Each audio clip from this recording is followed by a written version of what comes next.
Usiogope, kwani nimekuokoa. Nimekuita kwa jina langu, wewe ni mali yangu, na hata ukipita katika maji mengi, mimi nitakuwa pamoja nawe.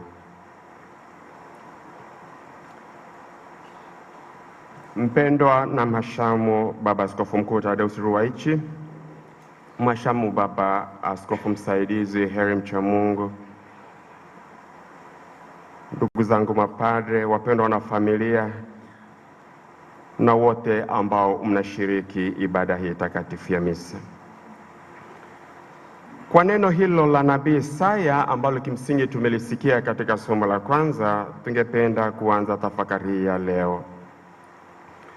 Hakika ni furaha kuweza kukusanyika hapa tena siku hii ya leo katika umoja wetu kama kanisa kamili linalodhihirika kwa uwepo wa Baba Askofu au mchungaji mkuu wa jimbo, mapadri wetu, watawa, lakini pia waamini wote.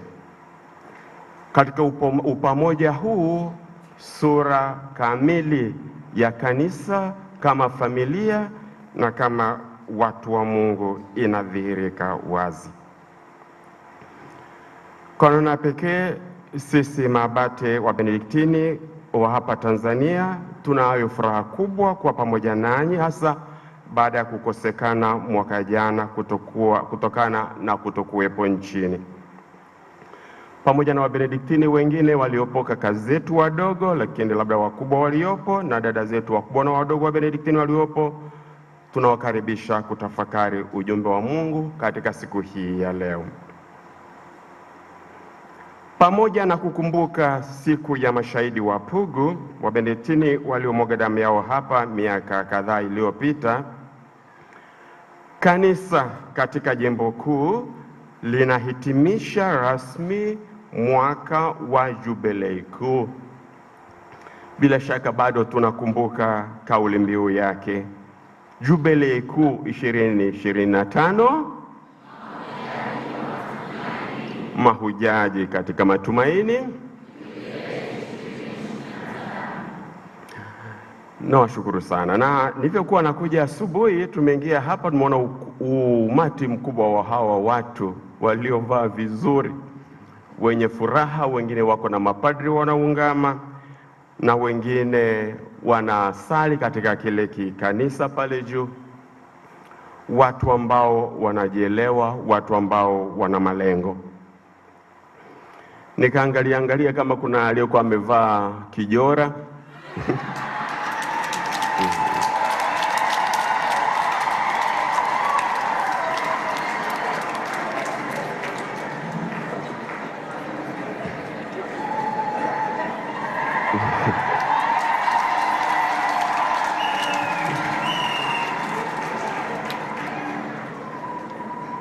Kwa hiyo tuliendelea kupanda na gari yetu na kufika hapa juu, nikaangalia kama kuna mtu ameshika jora na alikokota njiani, au ile kitu kingine mnaitaja ile mnabeba ile dera.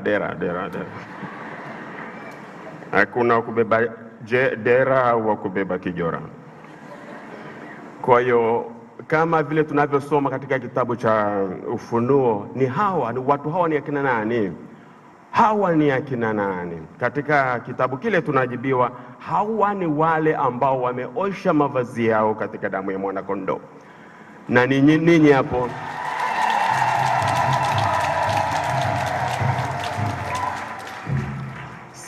Kwa hiyo kama mtu anataka kujua Mkatoliki yukoje, aje Pugu.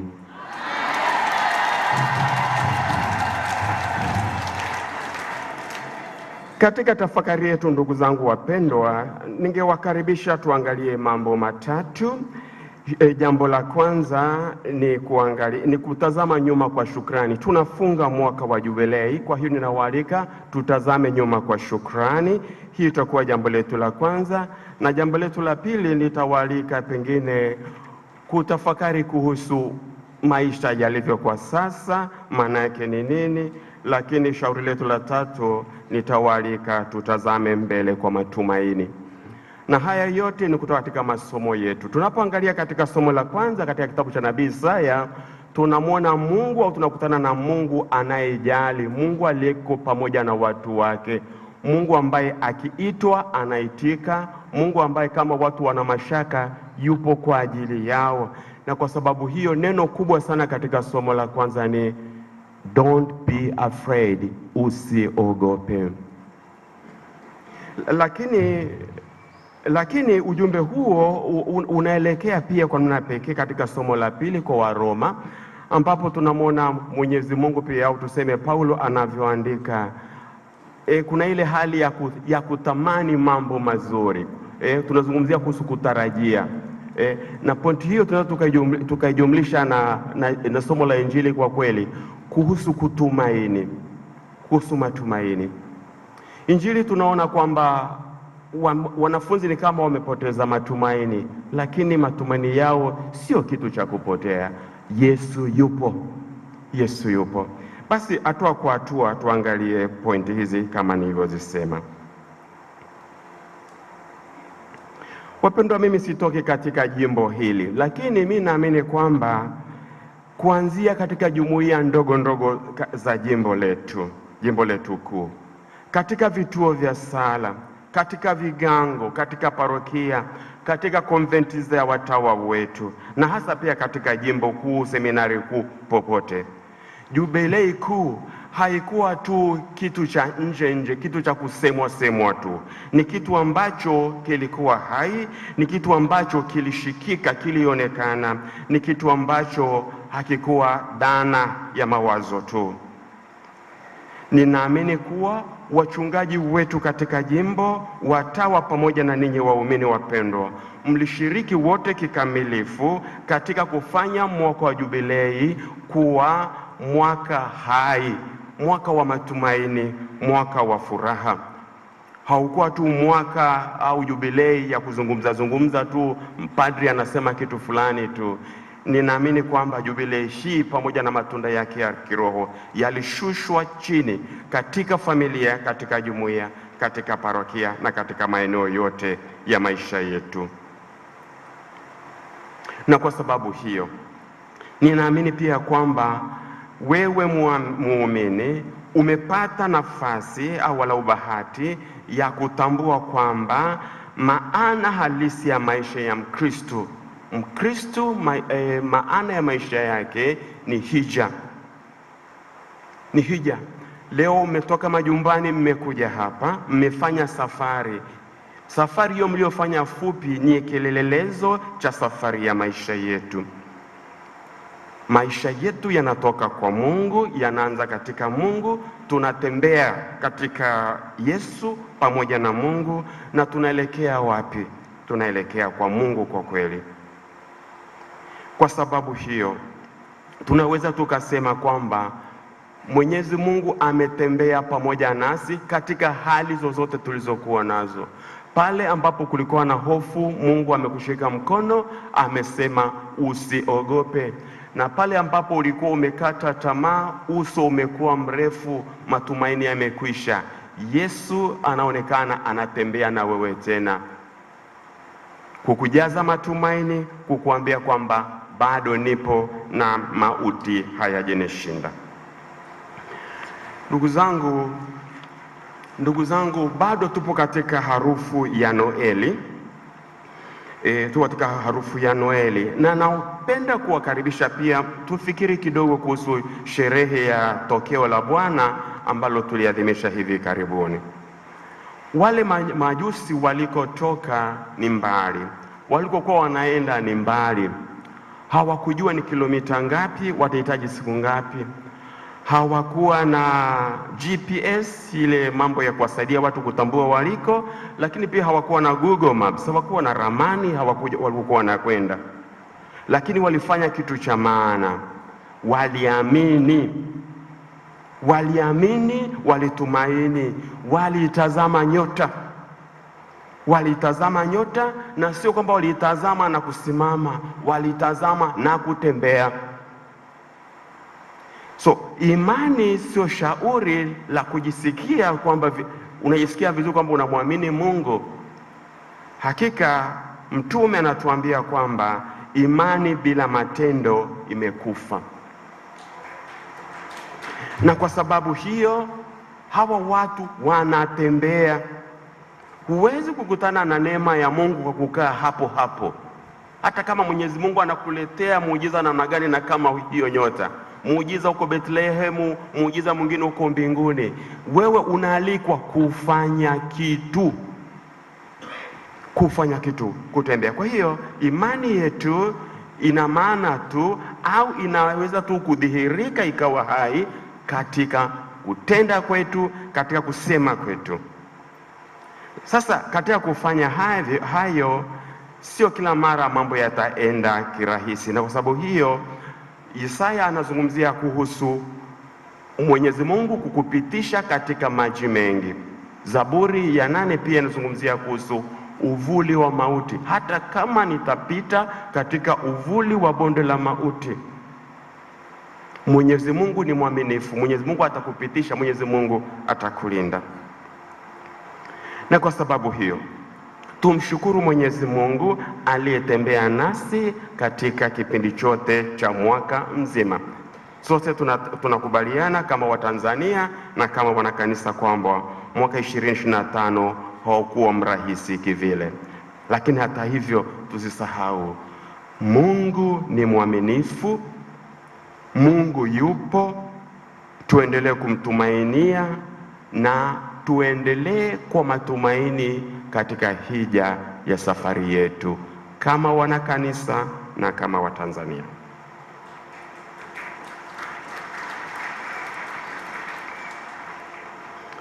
Ningependa kuwapigiza hatua ya pili kwamba siku hii ya leo kwa kweli tunaalikwa, au ni nafasi kwetu kusherekea wakati huu, saa hii, kwa furaha. Safari ya maisha ni ndefu, na safari hii ina jana, ina leo, na Mwenyezi Mungu akipenda ina kesho. Hivi pamoja na kwamba ni vizuri kufikiria yaliyopita ya jana, jinsi Mungu alivyotembea pamoja na sisi, tusikose kutambua uwepo wa Mungu sasa hivi, neema ya Mungu tunayoionja sasa hivi. Tuonje furaha na neema ambayo Mwenyezi Mungu anatupatia kwa uwepo wetu dakika hii, sekunde hii, pamoja na hofu tulizo nazo, mashaka tulionayo. Lakini sababu tuko hai na tunapumua na tunaweza kuwa hapa kwa ajili ya kumshukuru na kukutana na waumini wenzetu na viongozi wetu wa dini kumsifu. Tumshukuru Mwenyezi Mungu kwa hilo.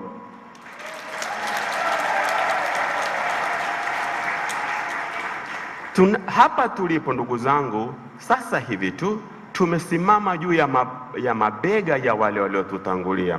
Kuna mababu wengi, wengine unawajua, wengine huwajui. Kuna mabibi wengi, wengine unawajua, wengine huwajui, ambao wamewezesha imani yetu iwe ilivyo sasa hivi. Ni mtu asiyejitambua tu anakana, kudharau na kukanyaga urithi wake. Imani tulionayo ni urithi wa thamani kubwa ambao tumepokea kutoka kwa mababu na mabibi zetu katika imani. Na kwa sababu hiyo basi ni kitu cha thamani. Tunapowakumbuka Bruda Petrus na Bruda Benedict pamoja na Sister Martha ambao waliuawa hapa, wawe ni vielelezo vya ukweli huu kwamba imani hii haikushuka kutoka mbinguni hivi hivi tu. Imani hii imeshuhudiwa kwa damu. Damu ilimwagika, jasho lilimwagika chini, na watu walifanya sadaka kubwa ya maisha yao ili imani yetu katika jimbo kuu na katika kanisa la Tanzania na kanisa la Afrika iwe ilivyo. Kwa nini naongea hivyo? Ninataka kusema tu kwamba, au kuwakumbusha kwamba imani yetu haina bei. Sio kwamba ni bure. Kiingereza tunasema ni priceless. Priceless ni kwamba hata ukiambiwa ni bilioni, ukani imani yako kwa bilioni 5, bilioni 10, bilioni 20, bado sio bei yake. Kwa sababu inaweza ukapata kishawishi cha kusema uongo, kwenda kinyume na imani yako, kusema uongo, kusimamia uongo, kusimamia lisilo sawa na kulitetea hadharani dhidi ya imani yako. Na kwa kufanya hivyo tunafanya imani yetu isiwe na thamani. Tunakumbushwa kwamba imani yetu ni priceless, haina thamani. Hakuna kitu ambacho utakitoa badala ya imani yako. Tuijue imani yetu, tuipende imani yetu, tuihifadhi imani yetu na tuone fahari kuwa Wakristo wa Katoliki.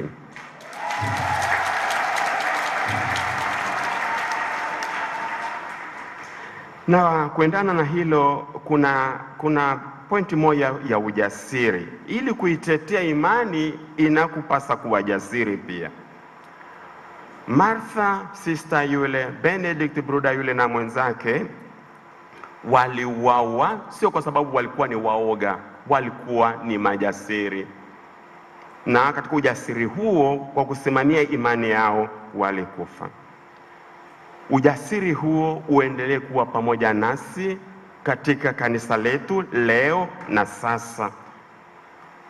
Mkristo atambue kwamba kuwa mtu mwoga sio option, sio shauri la kuchagua, sio jambo la kuchagua. Huwezi kuchagua kuwa mwoga. Tunaalikwa, tunasukumwa tuwe watu wajasiri ambao tunapenda kusema ukweli, kusimamia ukweli, kuzungumzia mambo ya haki bila kuogopa, kwa sababu haki, amani ni matunda ya kimungu, hayatengenezwi na mwanadamu, ni matendo ya kimungu. Kwa hiyo muumini yoyote, muumini anayote anamwamini Mungu, awe na ujasiri huu wa kusema ukweli, kutaja haki ya mtu kwa jina lake na kusimamia amani katika familia, katika kigango, katika jumuiya, kila mahali, katika parokia zetu, katika majimbo yetu, lakini kwa namna pekee katika taifa letu tukufu. Tunamshukuru Mwenyezi Mungu kwamba wapo watu, mababa zetu, watu wengi wenye mapenzi mema ambao pamoja na pressure ambayo inaweza ikawepo katika jamii, bado wanasimama katika ukweli, wanasimama katika kutetea haki, wanasimamia katika kutetea amani ya kweli. Tuendelee na mtindo huo.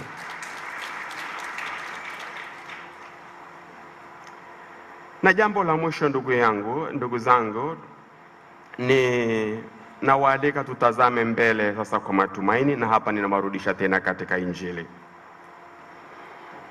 Kama nilivyosema, harufu ya Krismasi bado iko hewani, lakini tumesoma kwa kweli Injili ya Pasaka. Pasaka sio jambo jingine. Pasaka ni habari ya kuanza upya, mwanzo mpya, Yesu mpya, imani mpya, mchecheto mpya, watu ambao walikuwa wameshakata tamaa, watu ambao walikuwa hawatoki tena ndani, kila kitu kinakuwa kipya tena. Tunataka kusema nini? Tunataka kusema kwamba kwangu binafsi, kwa kweli, kati ya Injili au vifungu vya Injili ambavyo vinanichangamsha, vinanipa nguvu, ni kifungu tulichosoma siku hii ya leo. Hii hali ya kupoteza matumaini. Bwana Yesu ambaye alikuwa anategemewa awe mkombozi, awe chanzo cha matumaini. Katika Yesu kila kitu kiende, kila mtu alimtumainia, mwalimu, rabi, Bwana huyo, Bwana mkuu, Bwana atulisha samaki, anatulisha mikate, anaponya wagonjwa wetu, anafufua wafu wetu. Watu wamekuwa na matumaini. Sasa Israeli imesimama, lakini anakamatwa, anapigwa, anavuliwa nguo za rani, anatemewa mate, anakuwa nothing, anakuwa ni sio mtu. Nabii Yesaya anazungumzia kwamba mimi ni mdudu tu. Yesu anakuwa chini ya mdudu. Kwa hiyo unaweza ukafikiria akina Petro, akina Yohane, Hawa wanafunzi unaowaona hapa, nyuso zinapokuwa ndefu, wanapokuwa na huzuni, wanapoondoka Yerusalemu na kurudi mashambani kwao, unaweza ukawaelewa. Unaweza ukawaelewa. Disappointment, kuhuzunishwa, kukata tamaa na kusema kama biashara yenyewe ndio hivyo, afadhali nirudi nyumbani. Tusisahau sehemu fulani Peter anasema naenda kuvua samaki. Mimi ni kwa mvuvi, tunakaa tu mundani tunafanya nini, jamaa mwenyewe ameshakufa zake. Naenda kuvua samaki. Anarudia kule maisha yake ya zamani. Lakini sasa katika hali hii ya mahangaiko, kukata tamaa na kutaka kurudi nyumbani, halo, Yesu yupo bwana. Yesu yupo. Anatembea pamoja nao katika huzuni yao, katika kukata tamaa kwao, katika kuona giza, katika giza la maisha yao. Jesus is there. Yesu yupo. Yesu yupo. Somo la kwanza, usiogope. Usiogope hata kama unapita katika maji mengi, hata kama unapita katika uvuli wa mauti. Nipo. Inawezekana tuko maelfu, msija kuona watu wengi namna hii. Tuko maelfu na maelfu hapa. Mwingine ameambiwa amepata kansa, si ndio? Mwingine ana habari ya kansa. Mwingine juzi ameambiwa na blood pressure. Mwingine juzi ameambiwa kwamba amepata kisukari, si ndio? Mwingine juzi ameambiwa sijui inakupasa sijui kukata sehemu ya mwili, kukata mguu. Hakuna mtu anajua afya ya mwenzake hapa. Tuna hofu zetu, tuna mahangaiko yetu. Sizungumzi kuhusu mahusiano yetu nyumbani. Mahusiano yale magumu ya kichangamoto zake, hizo hapo sitaingia, lakini mnajua hali ilivyo. Katika hali hiyo Yesu anatokea, anatembea pamoja na sisi na anasema usiogope. Usiogope. Usiogope, na anatoa kama nyenzo mbili. Neno la Mungu. Neno la Mungu. Umuhimu wa jumuiya ndogo ndogo ambapo tunapata nafasi ya kutafakari kwa pamoja neno la Mungu, na nafasi ya tunawakumbusha Wakatoliki wetu. Tunawakumbusha Wakatoliki wetu kuhusu kuwa na Biblia yako nyumbani yako. Hata kama mko 6 nyumbani, kuwe na Biblia 6 bwana wewe. Chini ya mto wako, mto wa kila mmoja kuwe na Biblia yake, si ndio? Ndio. Nani ananunua Biblia leo anyoshe? Nani ali ambaye hanayo Nani ananunua leo? Hamtaki Neno la Mungu. Neno la Mungu. Kwa hiyo wale mitume wanakereketwa mioyoni mwao, wanachangamka tena kwa sababu wamesikia neno la Mungu. Umuhimu wa neno la Mungu katika maisha yetu. Lakini nyenzo ya pili ni Ekaristi Takatifu. Mkatoliki huwezi kumtenganisha na Ekaristi Takatifu. Tujue na tukumbushwe kuhusu hizi nyenzo mbili katika safari ya maisha yetu, katika hija ya maisha yetu. Neno la Mungu liwe katikati, neno Ekaristi Takatifu pia iwe katikati. Basi tunamaliza ndugu zangu kwa kusema hivi, tunafunga jubilei, lakini utume unaendelea, umisionari unaendelea. Tunapomaliza misa kwa Kilatini tunaambiwa ite missa est, nendeni mnatumwa. Nendeni mnatumwa. Na ndicho tunachotaka kusema tunapomaliza tafakari hii, kwamba tunafunga jubilei lakini maisha ya imani yanaendelea. Siamini kwamba baada ya kufunga jubilei maaskofu wetu wanaenda likizo. Siamini. Hata sijakusikia askofu anaenda likizo. Siamini. Nafikiri ratiba zao za kipaimara na kufanya mashauri ya jimbo ziko pale pale. Naamini pia kwamba wapendwa mapadri wetu wanaendelea kutoa huduma katika parokia zao na katika mazingira yao mbalimbali. Hata maabate wetu wanaendelea kuhudumu katika monasteri zao wakichapa ora et labora kama kawaida. Lakini pia naamini kwamba dada zetu, kuna wengine wanaitwa dada wadogo na wadada wakubwa wa mashirika mengine. Siamini kwamba likizo zinaanza, mnaendelea na utume katika maparokia, katika mashule, katika makonventi yenu na popote, katika mahospitali na sehemu zingine. Na ninyi wapendwa waumini wetu katika familia na jumuiya, ndiyo msiseme, tunategemewa muendelee kwa kasi na jumuiya ndogo ndogo, maisha ya sala, maisha ya malezi, maisha ya kuwa majirani wema, lakini pia maisha ya kupalilia, maisha ya familia ya kupalilia ndoa zetu kama kawaida. Tunafunga jubilei, lakini umisionari ndio unaanza. Umisionari, utume, ushuhuda, naam, hija ya maisha vinaendelea. Ni sala yangu, ni sala yetu, iwe sala yetu sote kwamba vifo dini vya mashahidi wa Pugu viendelee kwetu kuwa mfano imara wa imani yetu. Vifo hivi viendelee kutuimarisha kila mmoja wetu, ili tuendelee kuwa mahujaji wa matumaini, mahujaji wa matumaini katika familia zetu, katika vigango vyetu, katika parokia yetu, katika jimbo letu kuu, na kwa namna pekee sana katika taifa letu. Tumsifu Yesu Kristo.